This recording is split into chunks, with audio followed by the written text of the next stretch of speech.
De retour aujourd'hui en direct avec un invité, M. Alain Bouchard, directeur général de Port Saguenay. Bonjour, M. Bouchard. Bonjour, mademoiselle. Ça va bien? Très bien. Oui, vous êtes ici pour nous parler d'un beau projet pour vous? Oui, à Grand-Anse, à l'heure actuelle, on est à réaliser un projet on fait du déblai en blé. On est en train de réaliser une partie du phase 1 du parc industriel maritime intermodal. C'est un projet de 4,7 millions. On a 1 200 000 pieds carrés d'aménagés. On devrait finir les travaux dans les jours qui viennent. Alors, c'est un projet intéressant, puis ça va nous permettre de nous donner de la capacité excédentaire et supplémentaire, aussi des terrains industriels pour l'industrie lourde, et puis de donner des possibilités aux entrepreneurs de la région de pouvoir s'établir et puis de profiter de la voie d'eau, et puis de pouvoir soumissionner sur des contrôles à l'externe et tout.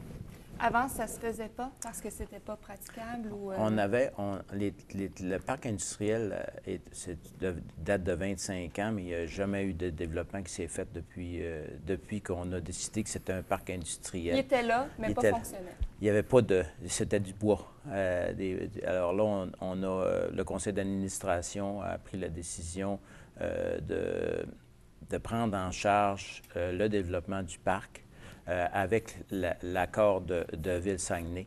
Et puis, depuis ce temps-là, bien, on a fait des acquisitions de propriétés et puis on a eu l'aide du gouvernement fédéral à l'automne dernier pour débuter ce qui est le parc, là. Alors là, on a des terrains disponibles pour les entrepreneurs et puis pour nous, pour aussi recevoir des marchandises de gros volumes, ce qu'on ne pouvait pas avant, parce que l'on est très limité à cause de la géographie du terminal. En bas, on a quand même limité dans l'espace. Alors, ça nous fait des espaces supplémentaires pour recevoir des gros volumes. Qu'est-ce que vous voulez dire au niveau de la géographie du terminal? C'est que le terminal, l'emplacement n'est pas...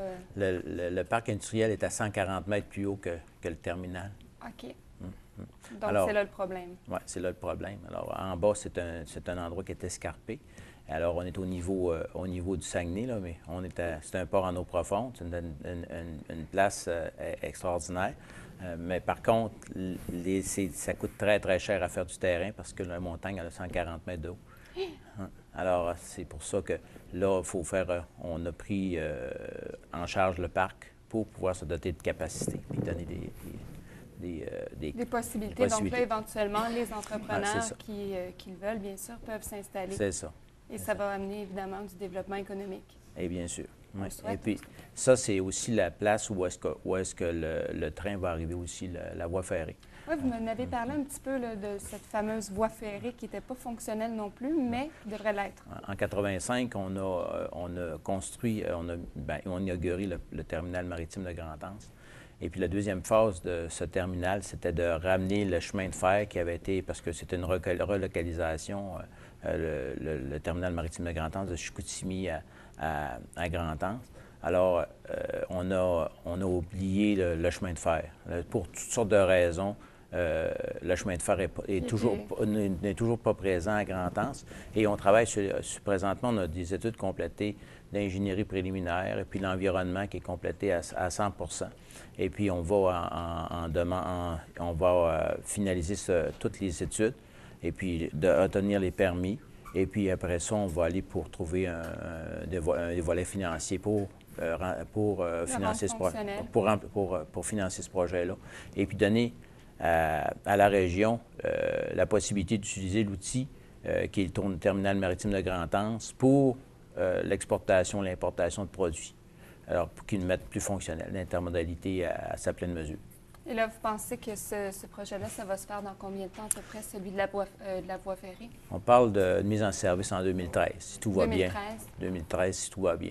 Donc, quand même, ça laisse la place pour les gens de commencer à s'installer, puis ça va être de plus en plus fonctionnel. C'est ça, mais c'est pour ça qu'on a fait la première phase là, de développement qui était prendre les terrains, puis les mettre à niveau et puis donner de la capacité. C'est pour aider à des entrepreneurs ou des industries pour venir commencer à s'installer en vue de l'arrivée du chemin de fer. Et puis ça va être la gare portuaire qui va être là, l'interportuaire qui va être là. Donc, c'est un beau projet. Sinon, est-ce qu'il y a autre chose qui se trame? Bon, on a beaucoup d'activités. Les activités l'année dernière ont été très bonnes pour le terminal. Augmentation importante, je pense. On a eu une augmentation importante, 32 des trafics, 20 de l'activité au niveau des mouvements de navires. Puis cette année, ça augure bien aussi, puis ça devrait continuer. Les conditions sont excellentes pour le maritime par les temps qui courent. Alors, qu'est-ce que vous voulez dire? C'est parce que les opportunités domestiques sont moindres. C'est-à-dire, quand on parle domestique, c'est l'Amérique du Nord, là, sont moindres. Alors, pour pouvoir profiter d'occasions, bien, il faut que tu ailles à l'extérieur du pays, à l'extérieur de l'Amérique du Nord. Là, tu vas aller en Asie, tu vas aller en Europe. Alors, il y a plus de recherche de nouveaux créneaux qui se fait, puis c'est les créneaux, mais tu peux juste transporter tes marchandises par bateau. Alors, ça favorise le transport maritime. Ouais. Bien, c'est une bonne nouvelle pour... oui, c'est une bonne nouvelle. Oui. Étant donné qu'on est très bien situé ici. Oui, c'est ça. Bien, écoutez, M. Bouchard, je vous remercie. Puis, ça fait plaisir. Évidemment, on va pouvoir se reparler là, quand tout ça se sera terminé. Oui, il faut faire une inauguration de nos sites. On va vous inviter. Excellent.